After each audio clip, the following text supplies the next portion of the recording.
Hello student, कैसे हो आप सब? अच्छे होंगे। जीवन में सदा जीतना ही मायने रखता हो यह आवश्यक नहीं है।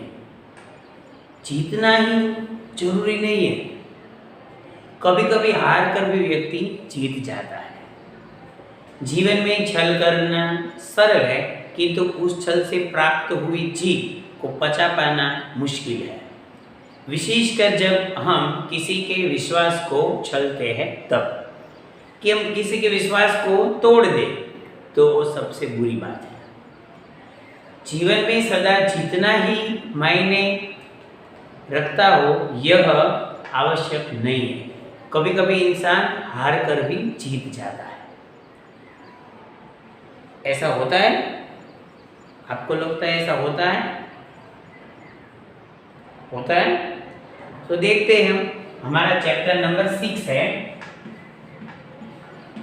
चैप्टर नंबर 6, हार की जीत। क्या है?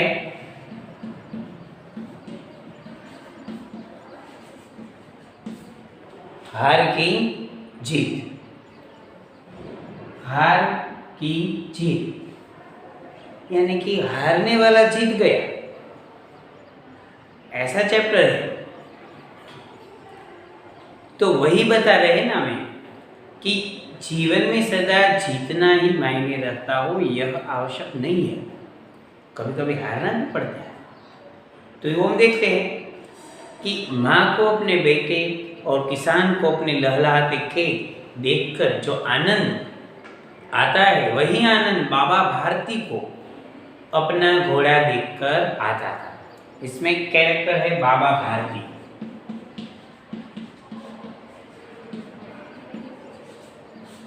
याद रखना है, कैरेक्टर में बता रहा हूं। तो किसान को अपना खेत, माँ को अपना बेटा देखकर जैसे आनंद आता है, वैसा ही आनंद जो बाबा भारती है उसको अपना घोड़ा देखकर आता है। उसके घोड़े भगवत भजन से जो समय बता वह घोड़े को अर्पण हो जाता था। शब्दार्थ है यहाँ पे।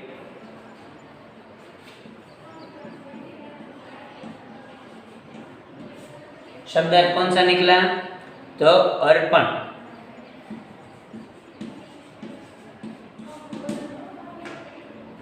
अर्पण शब्द है जिसका मतलब है न्योछावर।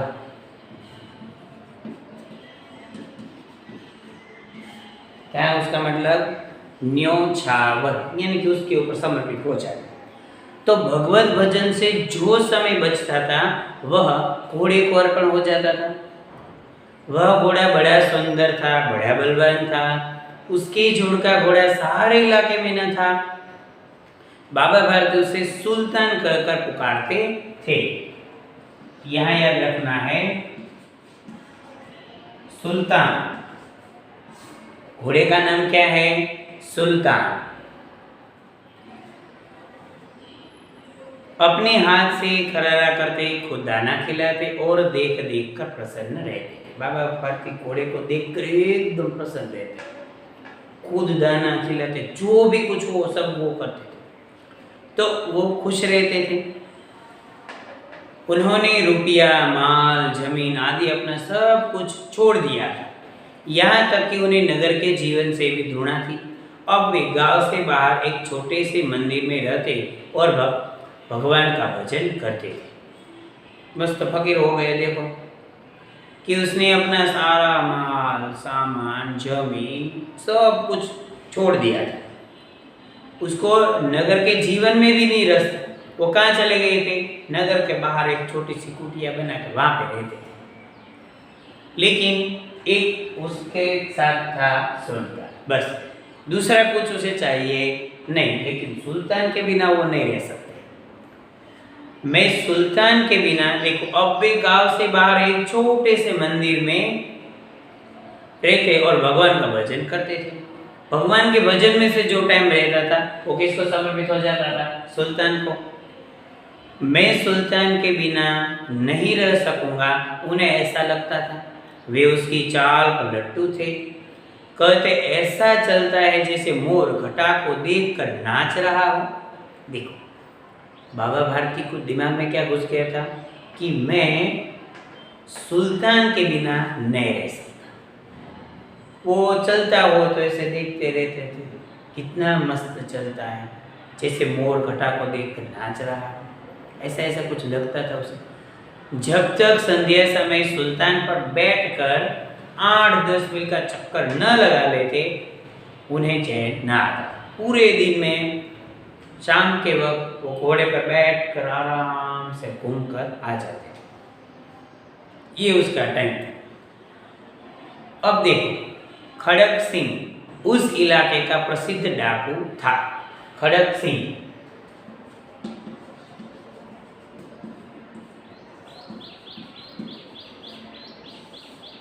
खड़क सिंह क्या था? उस इलाके का प्रसिद्ध डाकू था। बस ये 3 कैरेक्टर हमें याद रखने हैं, बाबा भारती और सुल्तान और खड़क सिंह। समझ में आया? तो प्रसिद्ध डाकू था। डाकू लोग का तो क्या है, लोग उसका नाम सुनकर कांपते थे, बाबा खड़क सिंह आ गया। होते होते सुल्तान की कीर्ति उसके कानों तक भी पहुंच गई, डाकू के पास भी पहुंच गई कि ऐसा घोड़ा है मस्त बाबा भारती के पास। उसका हृदय उसे देखने के लिए अधीर हो उठा। वह एक दिन दोपहर के समय बाबा भारती के पास पहुंचा और नमस्कार करके बैठ गया। बाबा भारती ने पूछा, खड़क सिंह क्या हाल है? वो तो आए एक बार। दोपहर के वक्त कोई पूरा सन्नाटा था। उस टाइम वो आए घोड़ा लेकर बाबा के आश्रम में आए और नमस्कार करके वो तो बैठ गए। वो बाबा भारती की रिस्पेक्ट करता है, उसको कुछ वो हानि नहीं पहुंचा, तो नमस्कार करके वो तो बैठ गए। बाबा भारती ने भी पूछा कि खड़क सिंह क्या हाल है, बताओ सब ठीक ठाक तो है ना? बोलो।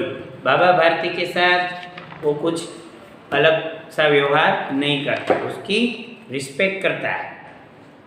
खड़क सिंह ने सिर झुकाकर उत्तर दिया कि आपकी दया है, सब कुछ अच्छा चल रहा है, आपकी मेहरबानी है। तो इधर कैसे आ गए? खड़क सिंह से बाबा भारती ने पूछा कि यहाँ क्यों आए आज? सुल्तान की चाल खींच ले। खड़क सिंह ने कहा कि सुल्तान की बहुत सारी प्रशंसा मैंने सुनी है बाबा, विचित्र जानवर है, देखोगे तो प्रसन्न हो जाओगे। मैंने भी बड़ी प्रशंसा सुनी है। बाबा भारती ने कहा कि बड़ा अच्छा सा जानवर है, तुम देखोगे तो प्रसन्न हो जाओगे। तो फिर क्या हुआ? खड़क सिंह ने भी कहा कि मैंने भी बहुत प्रशंसा सुनी है, उसकी चाल तुम्हारा मन मोह लेगी। क्या बताया? कि उसकी चाल जो है वह तुम्हारा मन मोह लेगी, ऐसा मस्त चलता है। कहते हैं देखे बिना भी देखने में भी बहुत सुंदर है। खड़क सिंह ने कहा हाँ, लेकिन बाबा देखने में भी बहुत अच्छा है, ऐसा भी मैंने सुना है। क्या कहना, जो उसे एक बार देख लेता है उसके हृदय पर उसकी छवि अंकित हो जाती है। उसने कहा कि ऐसा मस्त है कि जो एक बार भी उसे देखे तो उसकी जो छवि है, उसका जो छवि है उसके हृदय पे अंकित हो जाती है, जो उसका पिक्चर है उसको याद रह जाता है। तो बोलते हैं बहुत दिनों से अभिलाषा थी, आज उपस्थित हो सका। देखो डाकू को क्या काम होगा, फिर भी बोल रहा है कि कितने टाइम से मुझे यहाँ आना था लेकिन आज आ पाया हूँ। तो अच्छी बात है कि उसने बताया कि मैं बहुत दिनों से आने वाला था लेकिन आज आ सका हूँ। क्यों? खड़क सिंह ने बताया कि मुझे भी बहुत दिनों से यहाँ आना था लेकिन अभी क्या पता कि डाकू को क्या काम होगा। तो बोल रहा है कि कितने टाइम से मुझे टाइम नहीं मिल रहा है, इसीलिए आज उपस्थित हो सका हूँ। बाबा भारती और खड़क सिंह अस्तंबल में पहुंचे। अस्तंबल यानी घुड़साल, जहाँ पे घोड़े को रखते हैं। बाबा ने घोड़ा दिखाया घमंड से, दिखाया कि जैसे किसी के पास ऐसा घोड़ा ही नहीं है, ऐसे दिखाया मस्त। खड़क सिंह ने घोड़ा देखा आश्चर्य से, उसको तो आश्चर्य ही होगा, तो डाकू है, उसको लगा होगा कि ऐसा घोड़ा डाकू के पास होना चाहिए, बाबा को क्या काम। उसने सैकड़ों घोड़े देखे, परंतु ऐसा बाका घोड़ा उसकी आंखों से कभी न गुजरा था। खड़क सिंह तो डाकू था, उसने तो कितने सारे घोड़े देखे थे, लेकिन ऐसा घोड़ा उसने देखा नहीं। फर्स्ट टाइम ऐसा घोड़ा उसने देखा। भाग्य की बात है, ऐसा घोड़ा खड़क सिंह के पास होना चाहिए था। इस साधु को ऐसी चीजों से क्या लाभ? खड़क सिंह ऐसा मन में सोच रहा है कि देखो, भाग्य की बात है, ऐसा घोड़ा किसके पास होना चाहिए? डाकू के पास है। किसके पास? साधु के पास। तो साधु को ऐसे घोड़े का क्या काम? बोलता है कि भाग्य की बात है, चलो कोई बात नहीं। ऐसे घोड़े खड़क सिंह के पास होना चाहिए। कुछ देर तक आश्चर्य से चुपचाप खड़ा रहा। इसके पश्चात उसके हृदय में हिलचाल होने लगी। बालको सी अधीरता से बोला, परंतु बाबा जी, इसकी चाल न देखा तो क्या देखा? वो भी बात सही है कि घोड़े की तो चाल है, दिखने में अच्छा है तो कुछ काम का नहीं है, लेकिन चलना भी ऐसा चाहिए तो वो काम का। दिखने में अच्छा है तो ऐसा नहीं, वो चलता कैसा है वो भी महत्वपूर्ण बात है। दूसरे के मुख से सुल्तान की प्रशंसा सुनने के लिए बाबा भारती का हृदय व्यधीर हो गया। बाबा भारती व्यधीर हो गए कि मेरे घोड़े की प्रशंसा हो रही है, तो उसको भी लगा कि चलो मैं तुम्हें वो भी दिखा देता हूँ। फिर क्या हुआ? दूसरे के मुख से सुल्तान की प्रशंसा सुनने के लिए बाबा भारती के कांधे भी अधीर हो गया था। घोड़े को खोल कर बाहर ले गए। घोड़ा वायु वेग से उड़ने लगा, ऐसे दौड़ने लगा। फिर क्या हुआ? उसकी चाल को देखकर खड़क सिंह के हृदय पर तो सांप लड़ गया। वह डाकू था और जो वस्तु उसे पसंद आ गई उस पर वह अपना अधिकार समझता था।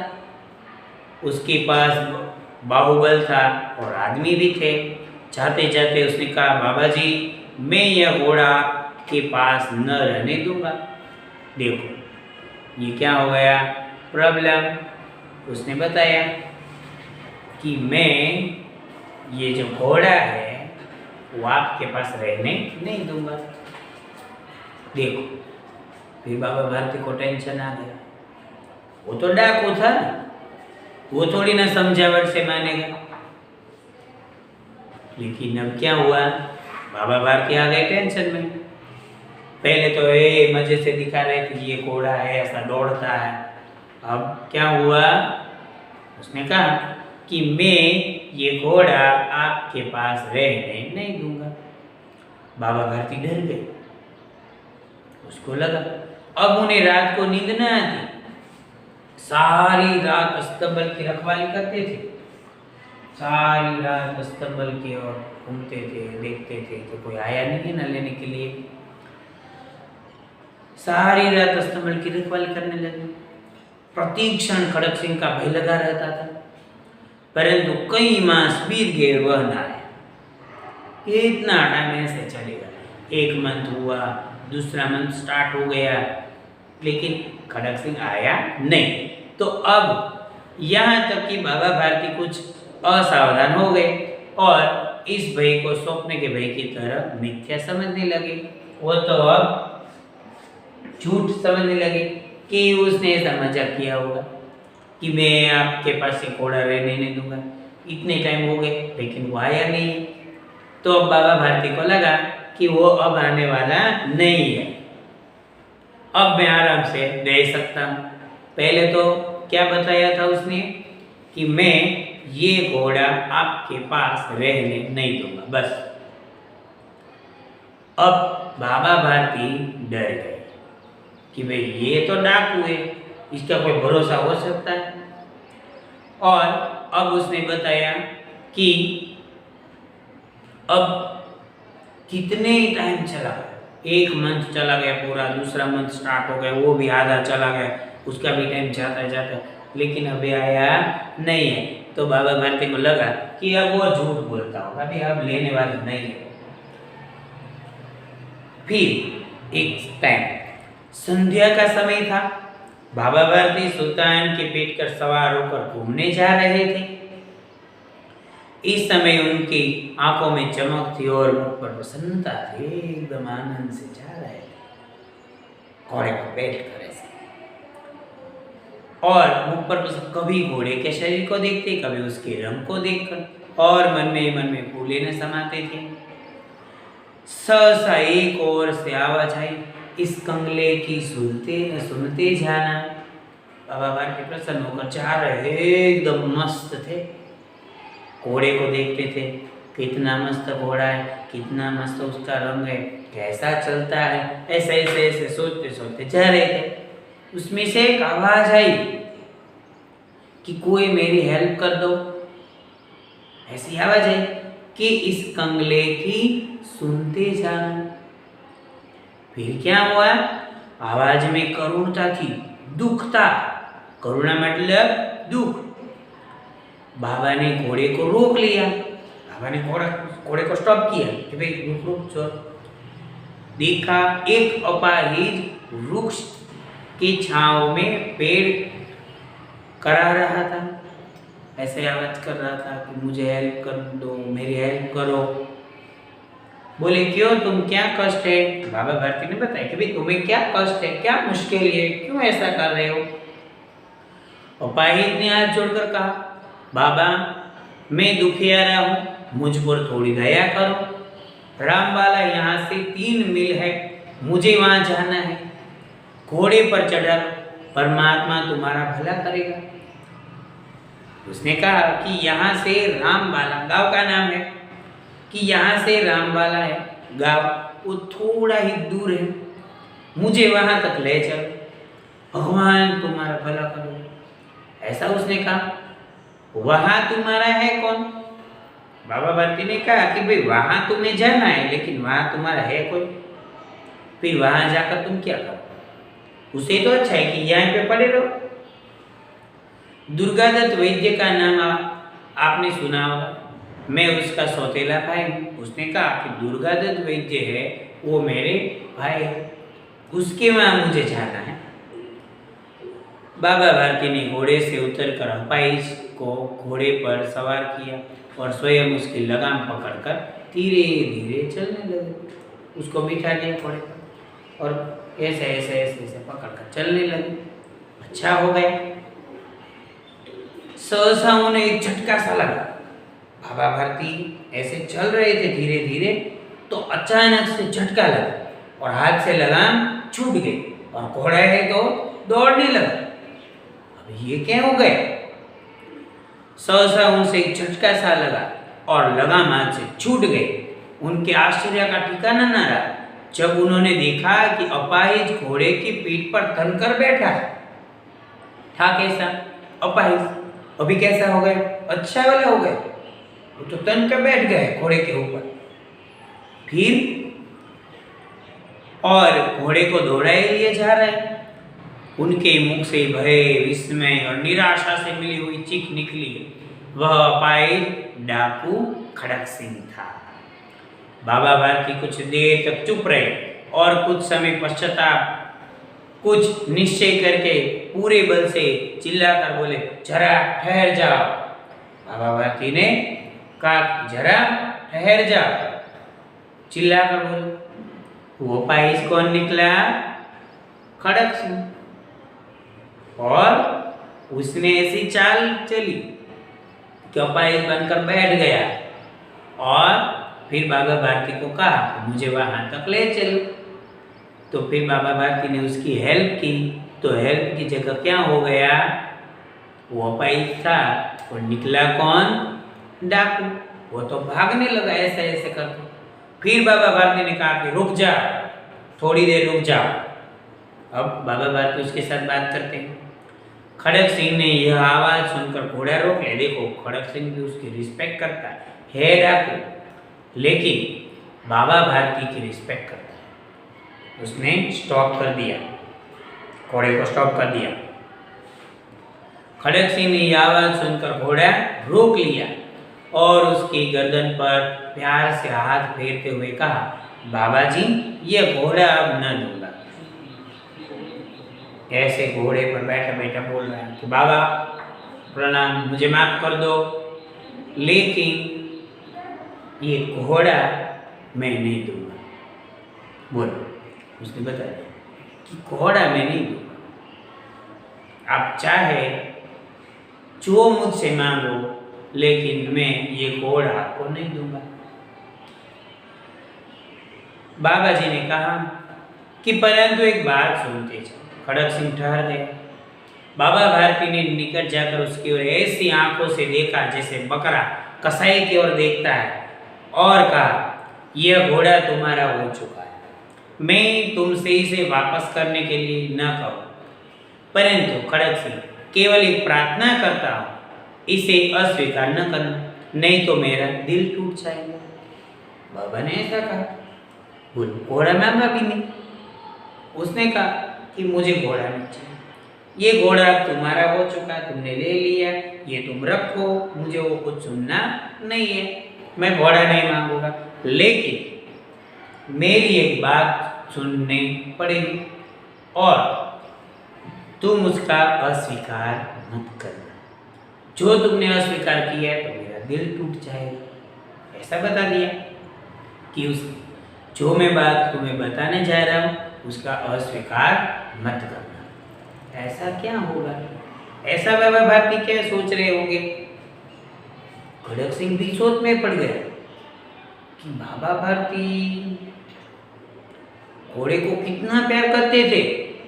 ऐसा ऐसा बोलते थे कि मैं सुल्तान के बिना नहीं रह सकूंगा, उसके बजाय उसने क्या कह दिया कि मैं घोड़ा तुमसे नहीं मांगूंगा। घोड़े की बात अब छोड़ दो, लेकिन मेरी एक बात तुम्हें माननी होगी।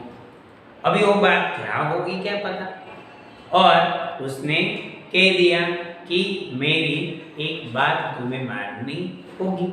अभी देखते हैं क्या बात माननी होगी, ऐसा बताया होगा। तो उसने कहा कि नहीं, तुम्हें मेरी बात माननी होगी। अब क्या है? बाबा जी आज्ञा कीजिए, मैं आपका दास हूँ, केवल घोड़ा नहीं दूंगा। उसने कहा कि आप मुझे आज्ञा कर सकते हो, ऑर्डर कर सकते हो मेरे ऊपर, क्योंकि मैं तो आपका दास हूँ। देखो, डाकू है लेकिन उसको इतना पता चलता है कि भाई साधु संतों की हमें क्या रखनी है, वैल्यू रखनी है, वो जैसा बोले वैसा करना। लेकिन उसने कहा कि मैं घोड़ा नहीं दूंगा, बस अब घोड़े का नाम मत लो, मैं तुमसे इस विषय में कुछ न कहूँगा। मेरी प्रार्थना केवल यह है कि इस घटना को किसी के सामने प्रकट न करना। बाबा भारती ने क्या कहा कि ये जो उसने घोड़ा चोरी किया ना, अपाइज बन के बैठ गया, फिर ऐसा कहा, फिर ऐसे भाग के चला गया, ये बात किसी को मत बताना। अभी उसमें क्या प्रॉब्लम होगा? खड़क सिंह का मुंह आश्चर्य से खुला रह गया। उसका विचार था कि उसे घोड़े को लेकर यहाँ से भागना पड़ेगा, परंतु बाबा भारती ने स्वयं से कहा कि इस घटना को किसी के सामने प्रकट मत करना। अभी देखो, ये डाकू है, फिर भी सोचने लगा कि प्रकट न करना इसका प्रयोजन सिद्ध हो सकता है। खड़क सिंह ने बहुत सोचा, बहुत सिर मारा, परंतु कुछ समझ ना सका। डाकू है, उसको कहाँ ऐसा समझ में आएगा। तो यहाँ पे है प्रयोजन।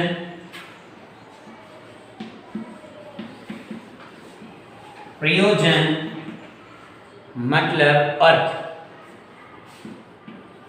और मतलब रीजन। तो उसने सोचा कि क्या मतलब होगा, बाबा भारती ने ऐसा क्यों कहा कि ये घटना को किसी को बता। खड़क सिंह को तो ऐसा लगा कि मुझे तो भागना पड़ेगा वहां से, सब लोग मेरे पीछे दौड़ेंगे, बाबा भारती ऐसा करेंगे, वैसा करेंगे, ये करेंगे। लेकिन बाबा भारती ने तो एकदम आसानी से आंसर दे दिया कि किसी के सामने प्रकट मत करना, घोड़ा तुम ले जाओ, घोड़ा मुझे नहीं चाहिए। तो इसका रीजन क्या हो सकता है? हार कर उसने अपनी आंखें बाबा भारती के मुख पर गड़ा दी और पूछा, बाबा जी इसमें आपको क्या डर है? पहले तो उसने बहुत सोचा, लेकिन उसको कुछ समझ में नहीं आया। फिर बाबा जी को बोले कि बाबा जी इसमें क्या डर है? ये कोई यदि सुन ले तो आपको क्या डर है? सुनकर बाबा भारती ने उत्तर दिया कि लोगों को यदि इस घटना का पता चला तो वे दीन दुखियों पर विश्वास न करेंगे। क्या रीजन बताया? कि ऐसे तुम अपाहिज बनकर आए और तुमने घोड़ा चुरा लिया, तो ऐसी घटना जब बाहर पड़ेगी, लोग को पता चलेगा, तब लोग दीन दुखियों को मदद नहीं करेंगे, हेल्प नहीं करेंगे। कोई दुखी होकर बोलेगा कि मेरी हेल्प करो, तो सब बोलेंगे कि नहीं नहीं नहीं, तुझे कोई हेल्प नहीं करनी है भाई, फिर तू हमारी चीजें लेकर भाग गया तो ऐसा होगा। बोल। यह कहते कहते उन्होंने सुल्तान की ओर इस तरह मुंह मोड़ लिया जैसे उनका उससे कोई संबंध ही नहीं हो। बाबा भारती वहां से चले गए कि ये घटना किसी के सामने प्रकट मत करना, ऐसा कह दिया। इसका रीजन क्या है? कि लोग दीन दुखियों की हेल्प नहीं करेंगे, ऐसा है उसका रीजन। दीन दुखियों को नहीं हेल्प करेंगे क्योंकि तुमने झूठ बोला ना। अभी ऐसा झूठ बोलकर तो कई सारे लोग क्या लेकर भाग सकते हैं। फिर लोग बोलेंगे कि बाबा भारती का घोड़ा भी ऐसे ही चूरा कर लिया गया था खड़क सिंह, तो हमारी चीज भी कोई दीन दुखी बनकर ले से जा सकता है। ये बात भी सही है ना। तो बेचारे दीन दुखियों की कोई हेल्प करेगा नहीं, जो सच में दीन दुखी है उसकी हेल्प नहीं करेंगे कोई।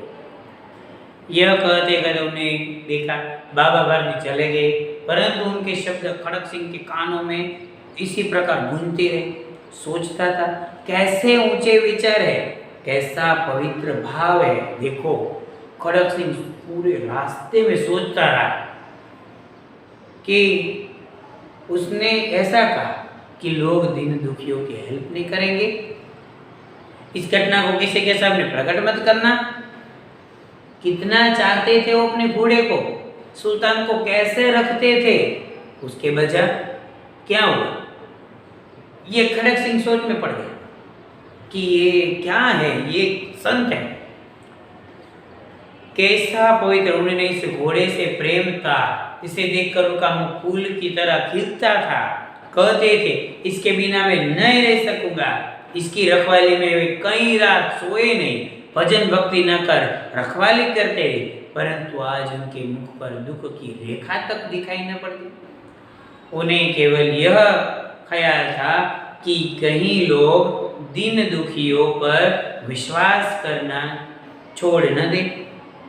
ऐसे मनुष्य नहीं देवता है, ऐसे मनुष्य क्या है? भगवान है, कुदरत है। उसने कहा कि ये कैसी बात है कि दिन रात उसकी रखवाली की है, कई रात सोए नहीं है, उसकी देखभाल की है, और आज उसने ऐसे कह दिया कि जाओ तुम ले जाओ, ये घोड़ा तुम्हारा हो गया, लेकिन ये घटना किसी को प्रकट मत करना, वरना लोग दीन दुखियों की हेल्प नहीं करेंगे। क्योंकि तुमने दीन दुखी बनकर क्या किया? घोड़ा चुरा लिया। तो सबको ऐसा लगेगा कि लोग जो दीन दुखी है ना वो झूठे होते हैं, तो ऐसे हो जाएगा। इसीलिए उसने मना किया। देखो अब खड़क सिंह सोच रहा है कि कैसा इंसान है ये। वो ऐसा सोच रहा है कि लोग ऐसा सोचेंगे तो दीन दुखियों की कोई हेल्प नहीं करेगा। उसका घोड़ा तो गया, लेकिन उसको किसकी चिंता है? दूसरों की चिंता है। इसकी रखवाली में कई रात उसने बिताई, फिर भी उन्हें केवल यह ख्याल था कि कहीं लोग दीन दुखियों पर विश्वास करना छोड़ न दे सके। ये मनुष्य नहीं है, देवता है, उसको प्रणाम करना चाहिए, उसको हेल्प करनी चाहिए। रात्रि के अंधकार में खड़क सिंह बाबा भारती के मंदिर पहुंचा। चारों ओर सन्नाटा था। आकाश में तारे टिमटिम रहे थे। थोड़ी दूर पर गांव के कुत्ते भौंक रहे थे। मंदिर के अंदर कोई शब्द सुनाई न देता था। खड़क सिंह सुल्तान की लगाम पकड़े हुए था। वह धीरे धीरे अस्तबल के फाटक पर पहुंचा। फाटक खुला पड़ा था। किसी समय वहां बाबा भारती स्वयं लाठी लेकर पहरा देते थे, परंतु आज उन्हें किसी चोरी, किसी डाके का भय न था। खड़क सिंह ने आगे बढ़कर सुल्तान को उसके स्थान पर बांध लिया और बाहर निकलकर सावधानी से फाटक बंद कर दिया। इस समय उसकी आंखों में नेकी के आंसू थे। देखो, खड़क सिंह के आंखों में आंसू आ गए, डाकू के आंखों में आंसू आ गए। वो रात के अंधकार में गया और वहां घोड़ा बांधकर अस्तबल में से धीरे से बाहर निकल गया और क्या कहा कि उसकी आंखों में नेकी के आंसू आ गए कि मैं कितना गलत इंसान था और कितने अच्छे इंसान को मैंने हैरान परेशान कर दिया, जो अपने बारे में तो कुछ नहीं सोचते, दूसरों के बारे में सोच रहे कि कहीं लोग दिन दुखियों को हेल्प करना बंद ना कर दे। बस उसके दिमाग में एक ही बात है। अभी वो रात्रि का तीसरा प्रहर बीत चुका था। चौथा प्रहर आरंभ हुआ।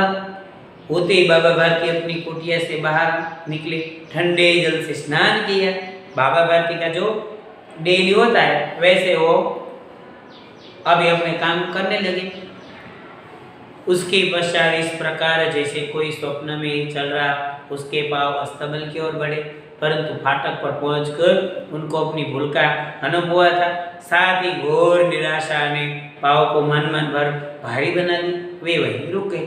बाबा भारती नित्य स्नान करके अस्तबल के पास जाते हैं, सुल्तान के पास देखकर फिर वापस अपना काम करते हैं। लेकिन आज तो क्या था, उसको भी पता नहीं है कि खड़क सिंह घोड़ा वापस रख गया। वो वहां पे फाटक पे जाकर सोच, अरे गलत हो गया, खड़क सिंह तो घोड़ा ले गया, घोड़ा तो है नहीं। उसको थोड़े दुख हुआ अपने घोड़े का, लेकिन कुछ सोचा नहीं, वो वहां से चले गए। घोड़े ने अपने स्वामी की पाँव की चाप को पहचान लिया और जोर से हिनहिनाने लगा घोड़ा। अब बाबा भारती आश्चर्य प्रसन्न साथ दौड़ते हुए अंदर घुसे और अपने प्यारे घोड़े के गले लिपटकर इस प्रकार रोने लगे मानो कोई पिता बहुत दिनों से बिछड़े हुए पुत्र से मिल रहे हो। बार बार उसकी ओर पर उसकी पीठ पर हाथ फेरते रहे और बार बार उसके मुंह पर थपकियां देते रहे। यहाँ पे एक शब्द था घोर,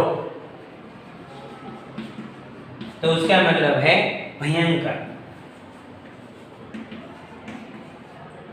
यहाँ बाबा भारती को आश्चर्य और प्रसन्न हो गए कि अरे वाह, ये तो खड़क सिंह वापस रख गया घोड़े को, ये तो काम हो गया। फिर वे संतोष से बोले, अब कोई दिन दुखियों से मुंह नहीं मोड़ेंगे। वही उसका एक कारण है। उसने बोला कि अब कोई दिन दुखियों से मुंह नहीं मोड़ेंगे, सब उसकी हेल्प करेंगे। कि खड़क सिंह जैसे इंसान भी, यहाँ पे देखो उसका हृदय परिवर्तन हो गया। खड़क सिंह अब डाकू नहीं रहा, वो क्या हो गया, अच्छा इंसान बन गया। तो ये था बाबा भारती। यहाँ देखते हैं हम तो जीत हार किसकी हुई थी, बाबा भारती की, लेकिन जीत किसकी हुई, बाबा भारती की, है ना। तो ये यहाँ पे हम देख सकते हैं कि बाबा भारती हार कर भी जीत गए और खड़क सिंह जीत कर हार गए। क्यों? क्योंकि वो घोड़ा वापस रख गए, उसका हृदय परिवर्तन हो गया। उसको लगा कि नहीं, मैं गलत था और मुझे ऐसा करना चाहिए नहीं। क्यों ऐसा करना चाहिए नहीं, दीन दुखियों की कोई हेल्प नहीं कर सकता, ऐसा उसको विचार आए। उसने सोचा कि बाबा भारती के कितने ऊंचे विचार हैं और कितने अच्छे इंसान हैं, तो इसको परेशान करना चाहिए नहीं।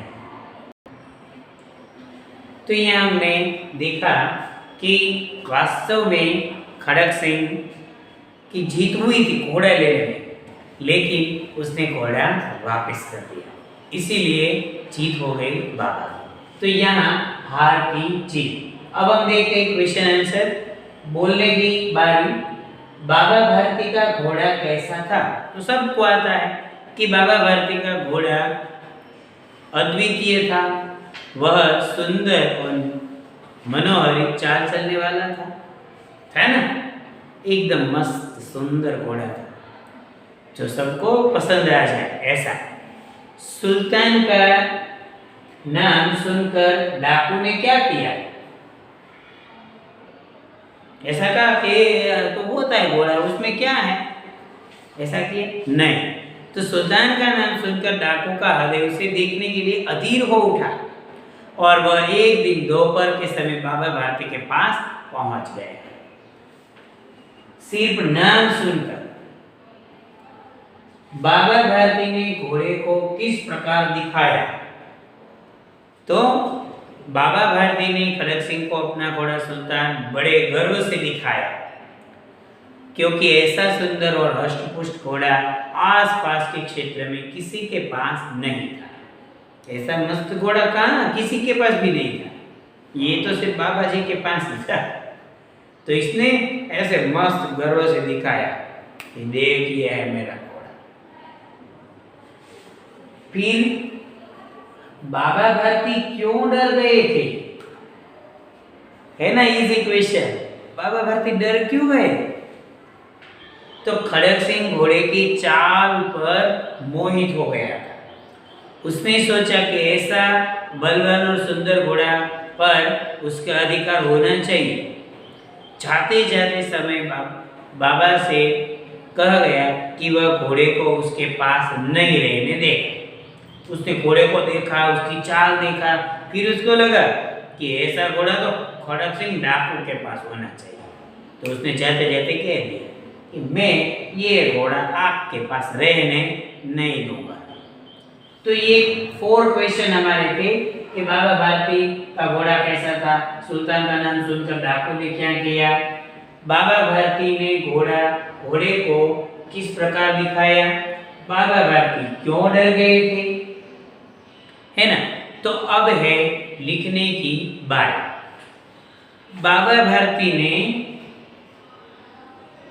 घोड़े की सेवा किस प्रकार करते थे? बाबा भारती जो है वो घोड़े की सेवा किस प्रकार करते थे?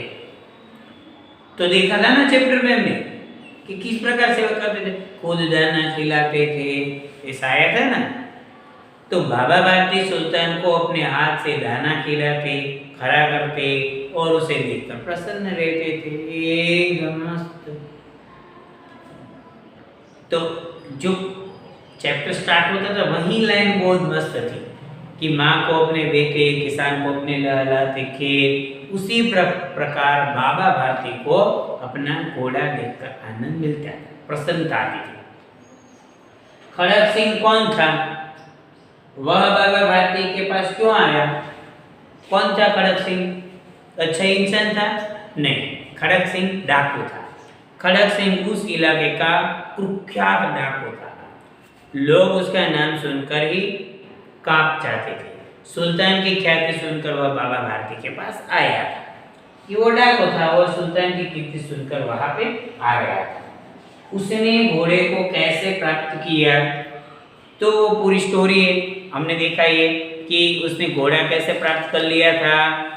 तो आपको तो पता ही है ना कि खड़क सिंह घोड़ा प्राप्त करने के लिए क्या किया, पोपाइज बनकर बैठ गया, कराने लगा। बाबा भारती ने घोड़ा रोका, उसे पूछा, फिर क्या हुआ, बाबा भारती जो है वो पाइज को बिठाकर चलने लगे। तो अचानक से वो तो घोड़ा लेकर भागने लगा पाइज तक, लेकिन वह पाइज नहीं था। कौन था? डाकू खड़क सिंह। तो उसने इस प्रकार घोड़े को प्राप्त कर लिया। बाबा जी की प्रार्थना का डाकू पर क्या असर पड़ा? देखो, बाबा जी की प्रार्थना का उस पर क्या असर पड़ा? तो बाबा जी की प्रार्थना और समझना डाकू के हृदय पर गहरा प्रभाव पड़ा। वह सोचने लगा कि बाबा भारती को अपने प्राणों से भी प्रिय घोड़े के छीन जाने का अफसोस नहीं है, चिंता नहीं है, दुख भी नहीं है, लेकिन उसको क्या है, ऐसे विचार है कि कोई दीन दुखियों की हेल्प करना बंद ना करे, तो ये उसके ऊपर असर पड़ा। स्तंभ में घोड़े पाकर बाबा जी को कैसा लगा? स्तंभ में घोड़े को पाकर बाबा जी को कैसा लगा? तो आप सबको मालूम ही कैसा लगा था। तो बाबा भारती एकदम खुश हो गए, प्रसन्न हो गए, और उसको लगा कि अब कोई दीन दुखियों की हेल्प करने से पीछे करेगा नहीं, उसकी हेल्प करेगा। ये देखो, उनके मुख से भय, विस्मय और निराशा से मिली हुई चीख निकल गई। ये पंक्ति का आशय स्पष्ट करना है। आशय स्पष्ट करना मतलब उसका रीजन समझाना। तो खड़क सिंह बाबा भारती को धोखा देकर घोड़े प्राप्त किया। बाबा भारती अचानक हुए इस कृत्य से डर गए, उन्हें हैरान और निराश हुई कि अब लोग कभी भी गरीब और जरूरियातमंद की सहायता नहीं करेंगे। तो ये देखो, ये भय और निराशा आ गई इसके मुख पर कि अब लोग किसी की हेल्प नहीं करेंगे, तो गलत हुआ ना, तो वो सोच में पड़ गई। इसीलिए तो इसके बाद स्टार्ट होते हैं हमारे एमसीक्यू। तो एमसीक्यू में हम देखते हैं कि फर्स्ट जो एमसीक्यू है, बाबा भारती का मुख्य कार्य क्या था? तो भगवत भजन करना। क्या था उसका कार्य? भगवत भजन करना था कि कुछ और भी था? तो घोड़े की रखवाली भी करते थे, लेकिन मुख्य काम था भगवत भजन करना। बाबा भारती का घोड़ा कैसा था? तो एकदम बलशाली था। कमजोर था? नहीं। बलहीन था? नहीं। दुर्बल था? नहीं। तो बलशाली था। तो यहाँ पे ये भी देख लिया हमने।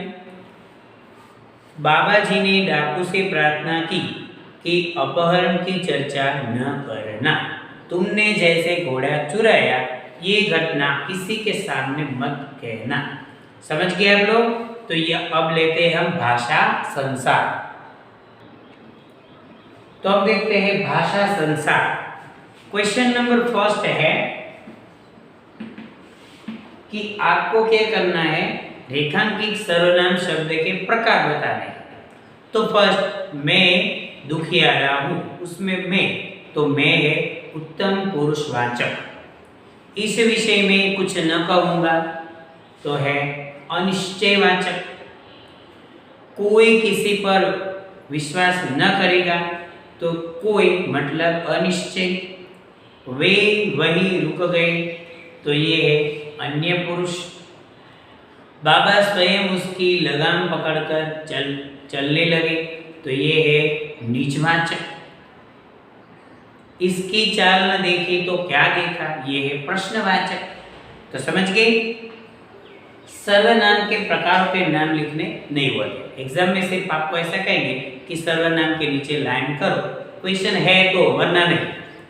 तो आपको क्या है कि ऐसा बताया कि मैं दुखियारा हूं, तो उसमें सर्वनाम कौन है? मैं। इस विषय में कुछ न कहूंगा, तो उसमें सर्वनाम कौन है? कुछ। सेकंड है, हार के दो अर्थ होते हैं, पहला पराजय और दूसरा पहनने वाला। हार नीच शब्द के एक से अधिक अर्थ हो, उन्हें अनेकार्थी शब्द भी कहते हैं। तो नीचे लिखे शब्दों का अलग अलग वाक्यों में इस प्रकार प्रयोग कीजिए कि इनके सभी अर्थ स्पष्ट हो जाए। तो आपको करना है, मैं बाद में पीडीएफ सेंड करूंगा, उसमें देख लेना। तो फल यानी परिणाम, और फल यानी सेब, केला, ये इत्यादि। तो इसके सेंटेंस बनाने। कर तो हाथ, किरण हाथी की सूंड, टैक्स। उत्तर तो दिशा, पीछे और जवाब। पुत्र तो पत्र तो चिट्ठी और पत्ता। पट तो पर्दा, दरवाजा और वस्त्र। तो ये नीचे दिए गए शब्दों के विलोम शब्द लिखने। तो निर्धन तो धनी, बलवान तो निर्बल, प्रसन्न तो अप्रसन्न, अंधकार तो प्रकाश, संतोष तो असंतोष, उपस्थित तो अनुपस्थित। उसके बाद है क्वेश्चन नंबर 4, उसमें फिलिंग द ब्लैंक है, क्रिया विशेषण लिखना है उसमें। तो देखो, हमें शिक्षक की बातें ध्यानपूर्वक सुननी चाहिए। ईश्वर से उतना मांगो जितनी जरूरत हो। परीक्षा के बाद वह दिन भर खेलता रहा। सुबह टहलना सेहत के लिए अच्छा है। ऊपर जाओ और कपड़े ले आओ। कारक चिन्ह लगाना है। तो खड़क सिंह उस इलाके का प्रसिद्ध डाकू था। उसकी चीज को देखकर खड़क सिंह के हृदय पर सांप लौट गया। थोड़ी दूर पर गांव के कुत्ते भौंक रहे थे। इस समय उसकी आंखों में नेकी के आंसू थे। बाबा भारती ने अपनी कुटिया से बाहर निकल ठंडे जल से स्नान किया। तो ये भाषा संसार के क्वेश्चन नंबर 1 to 5 हमने यहाँ पे देख लिया। तो उसमें आपको ध्यान रखना, क्वेश्चन आंसर भाषा संसार के मैं पीडीएफ आपको भेज दूंगा, उसमें से आपको देखकर लिख लेना है। समझ में आ रही है बात? तो ये था हार की जीत चैप्टर, यहाँ पे हम कंप्लीट करते हैं। मस्त चैप्टर है, क्वेश्चन आंसर भी उसमें मस्त है। तो ज़्यादा से ज़्यादा लिखना और देखना, मजा आएगा आपको। Thank you and good bye.